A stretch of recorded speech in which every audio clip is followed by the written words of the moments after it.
This is a production of PBS Charlotte. Amazon says Charlotte lacks a pool of tech talent, a clash at a school board meeting over public education's role in sexual orientation and gender identity education, and should Duke Energy customers have to pay more for coal ash cleanups? Those topics and more next on Off the Record.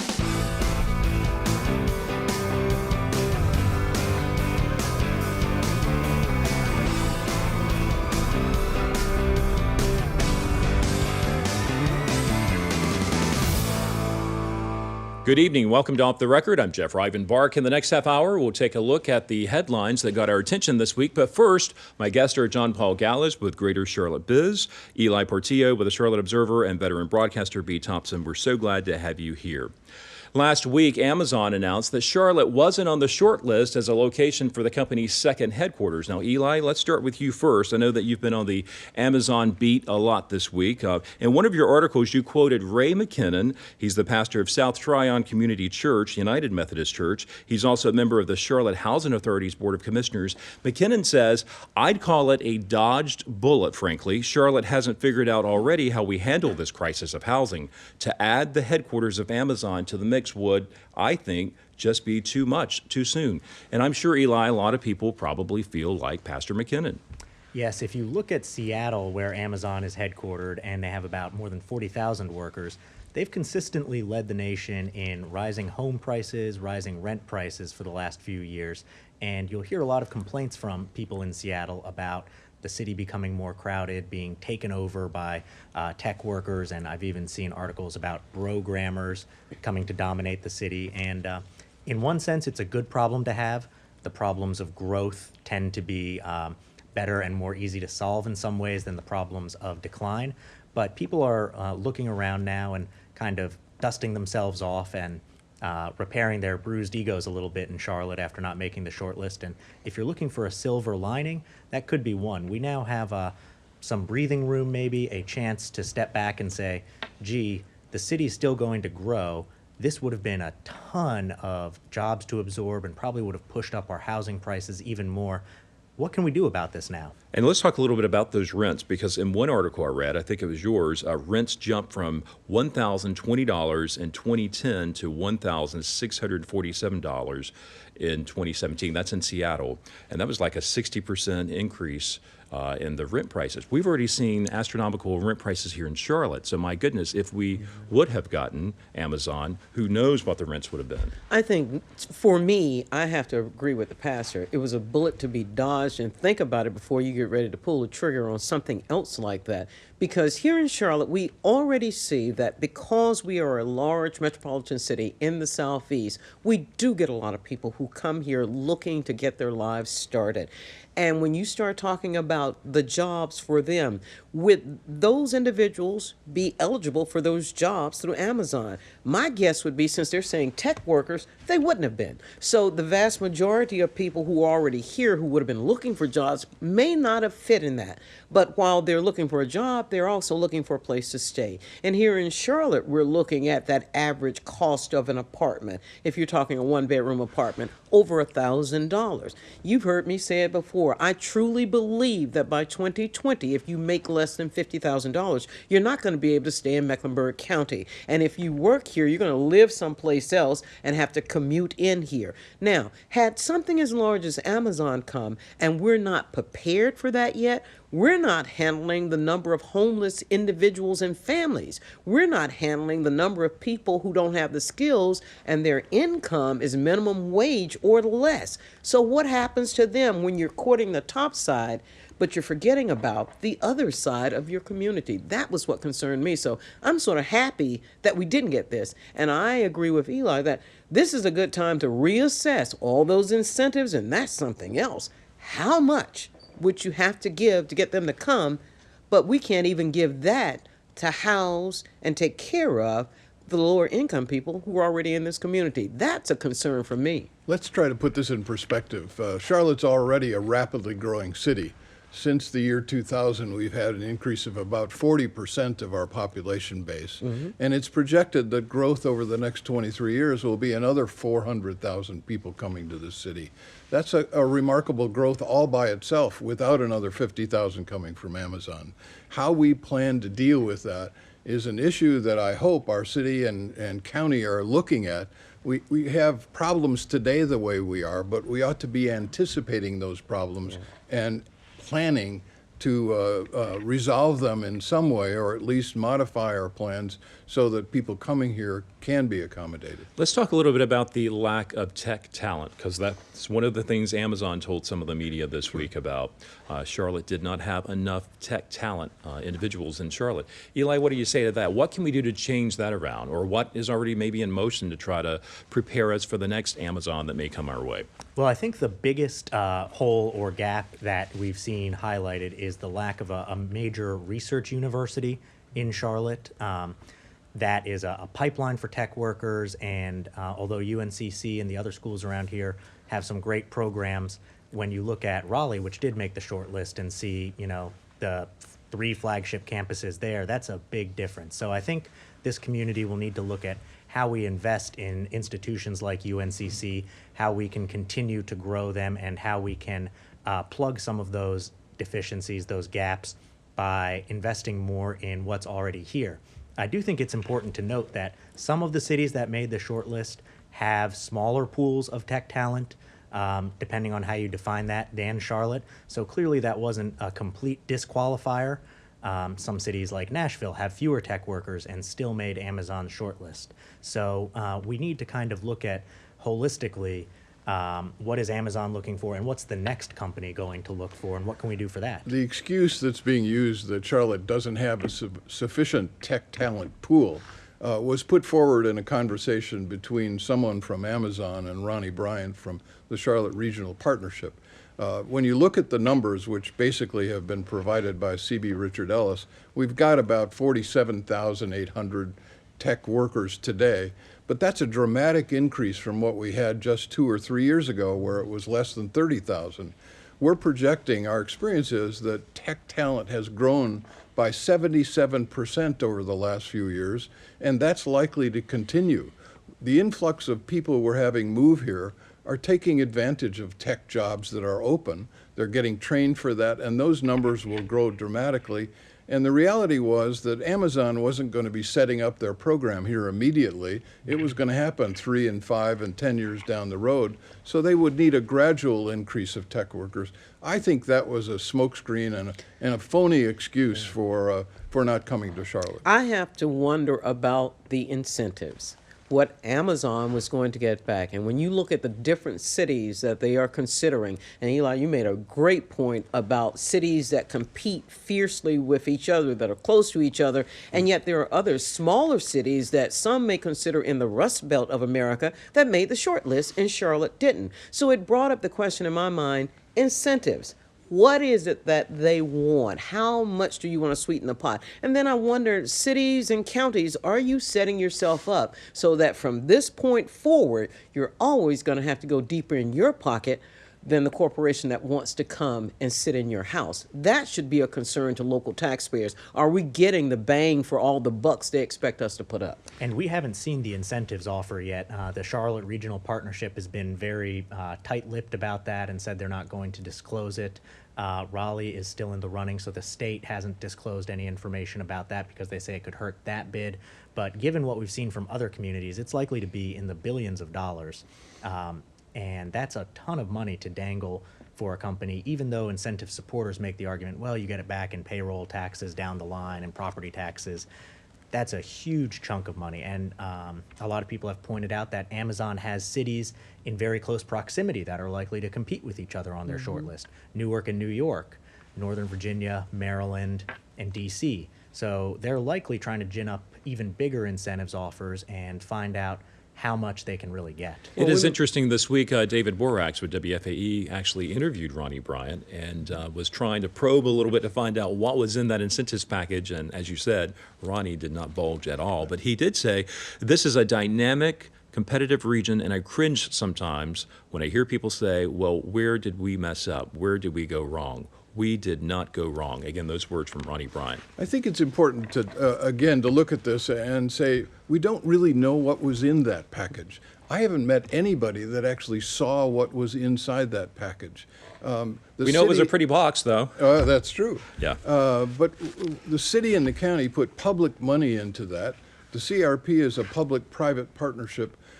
I don't care if they redact all of the private information that's in it. They ought to expose what was put forward. How are they representing us? I think we are facing a problem where the city doesn't quite have an identity any longer. We're no longer the second largest banking city.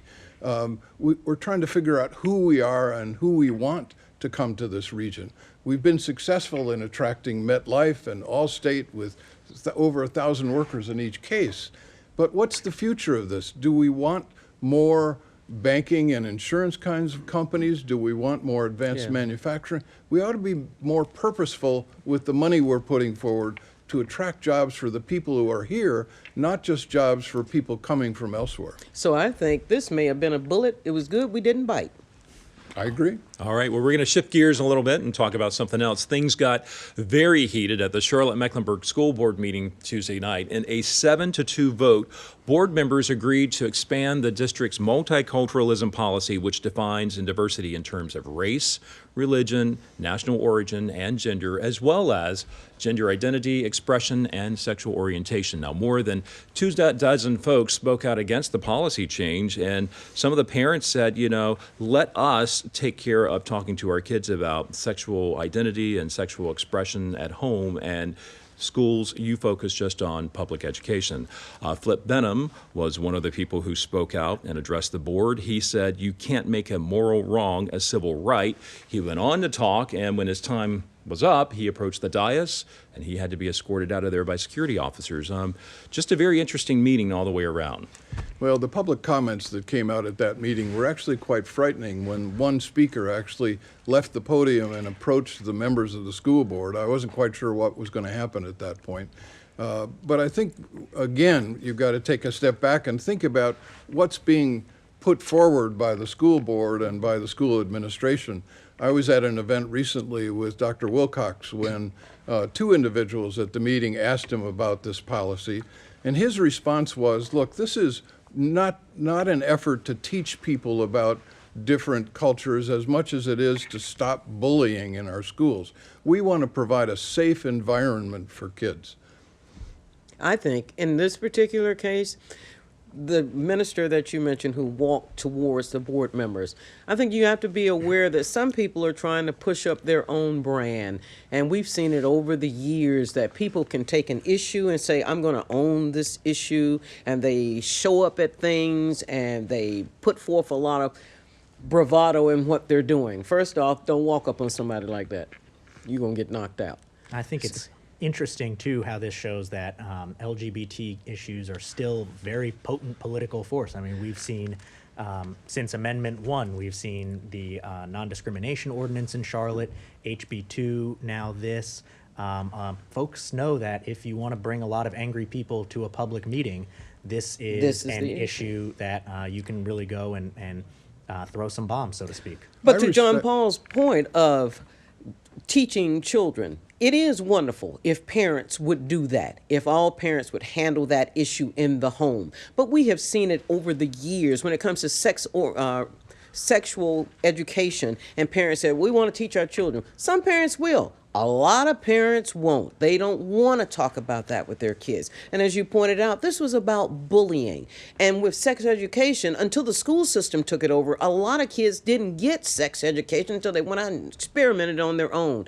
Bullying the same way. If your parents aren't talking to their kids about bullying, your child may be the bully. So this is designed to help children who are being bullied to a certain extent because of their life, what they're going through. And I just think you ought to, if you want to teach your children, yes, but this policy isn't about teaching them sex. This policy is about teaching them not to be bullies, I think, more so than anything else. What disappoints me most is that the people who are getting the headlines in these battles are the evangelicals. Yeah. And I don't see the rest of the Christian world stepping forward and representing their side of the evangelicals are proselytizing. They're finding ways to to boost their own position on this with the absence of other of the opinions and expressions from other groups within the Christian world.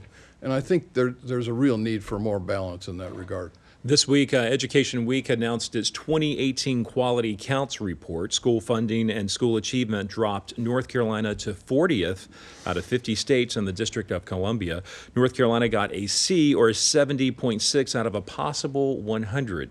Now, in 2011, North Carolina ranked 19th in the country, and according to the News and Observer, we've been going backwards ever since. What can we do to make education a priority in this state?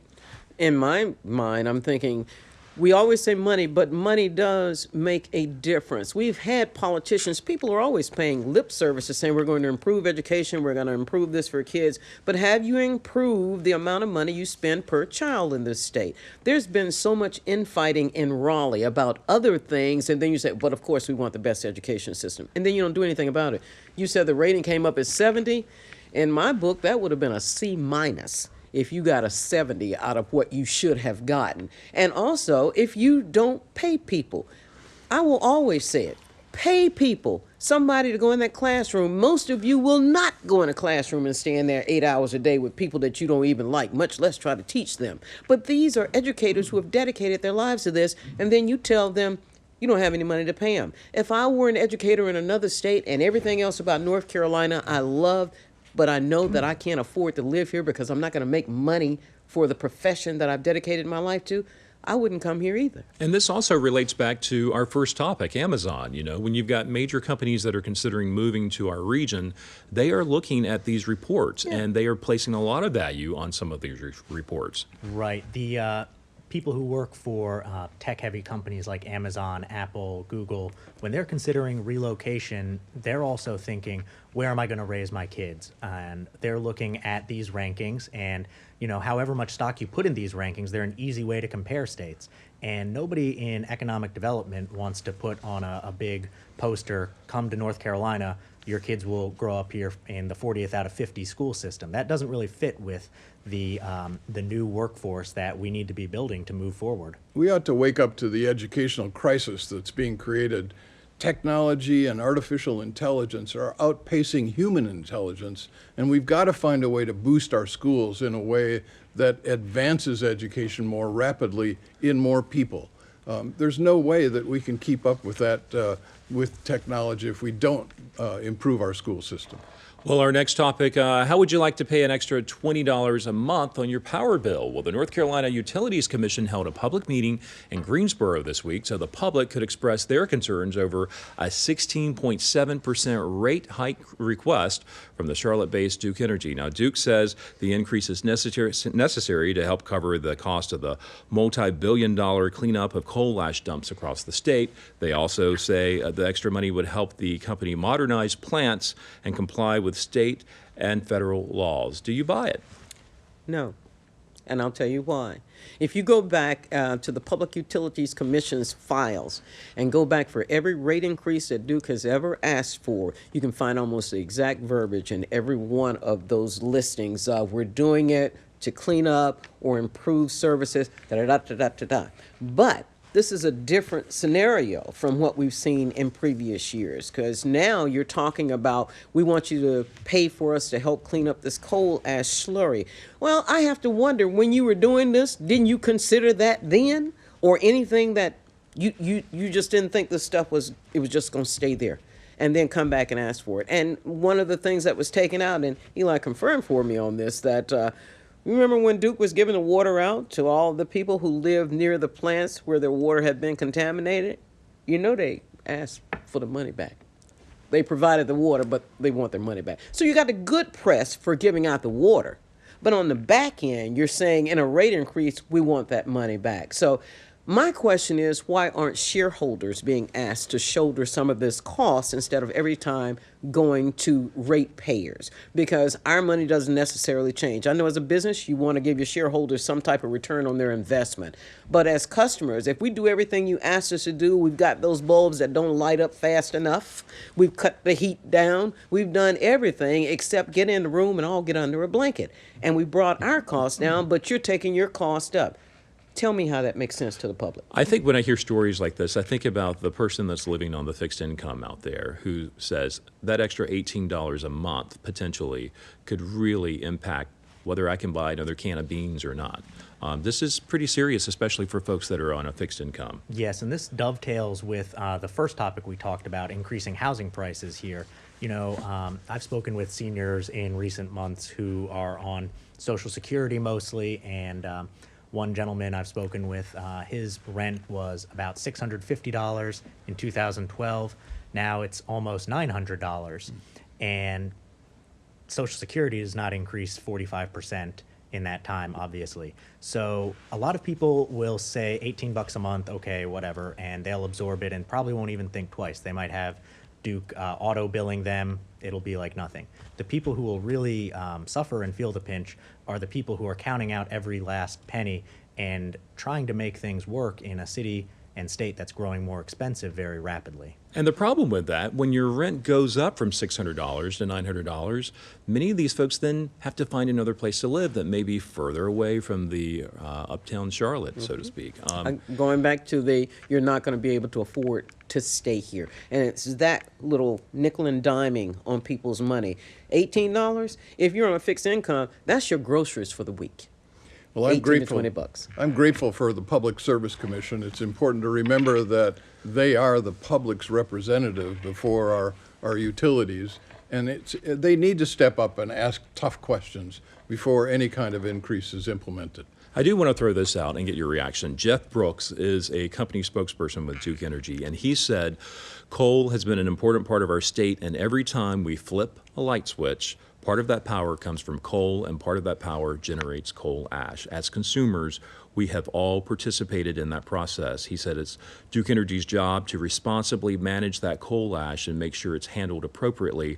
But as consumers of electricity, we all share in the cost of that process, and that's really why it's included in this case. I have a question about that, because if you had been monitoring and doing it the way you should from the beginning, we wouldn't be paying for a lot of cleanup on the back end. That's the question I have to ask. When you first started doing this and knowing you would have these pools at these plants, were there not best practices put in place at that particular time, as opposed to at the end saying, well, the public will pick up the cost? And how rapidly is Duke changing its fuel source from coal to natural gas?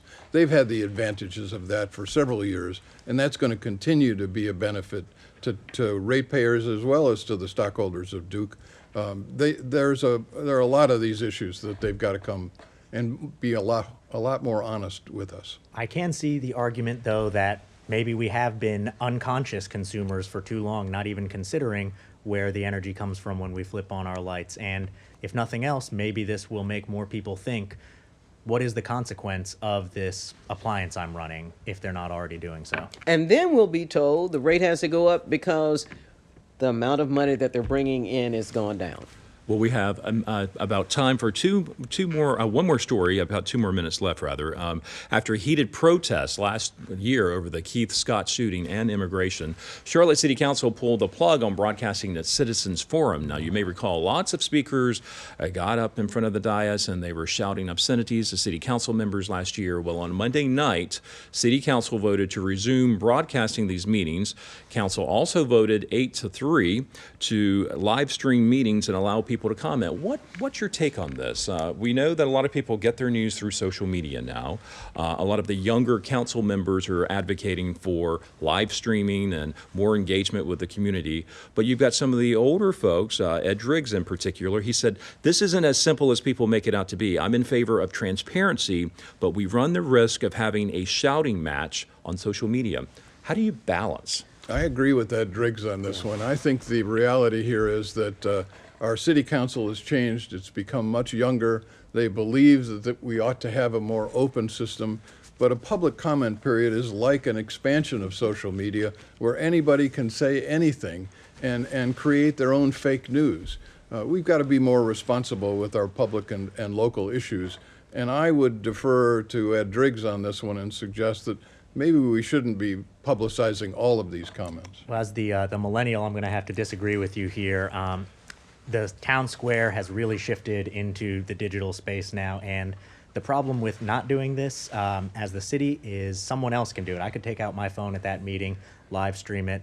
We saw this during the Keith Scott protest. People were getting literally millions of views, and that was where everyone was organizing. So, But I know that the city council said they would not respond to those comments, but I'll bet at some point they'll discover they'll need to respond to those. Sure. And And all the of a thing is, sudden, our that's- meetings will get a lot longer. well, that dialogue is going to happen anyway, so it's a question of, do you want the city to have any hand in shaping it, or do you want it to occur completely independently? Because that dialogue is going to happen anyway, and live streaming's not going away. All right, and that's all the time we have. One last thing before we go. In television, winning an Emmy is a sign of excellence. And last weekend, PBS Charlotte won a Mid-South Regional Emmy Award in the magazine program category for our special report, Carolina Impact Destination Cuba.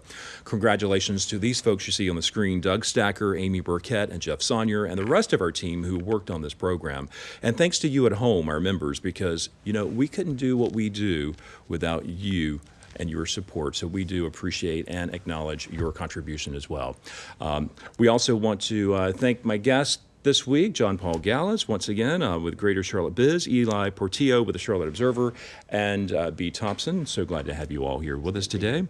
We want to remind you to join us for Carolina Impact Tuesday night at 8 o'clock. We've got a lot coming up for you. Suzette Ree has a story about a local company using cutting-edge technology to reinvent circuit breakers.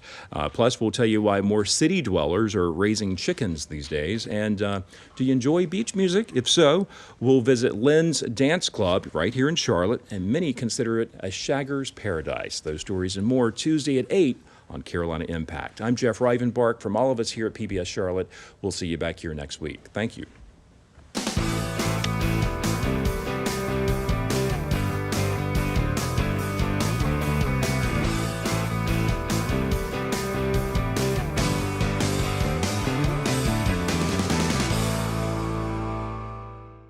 A production of PBS Charlotte.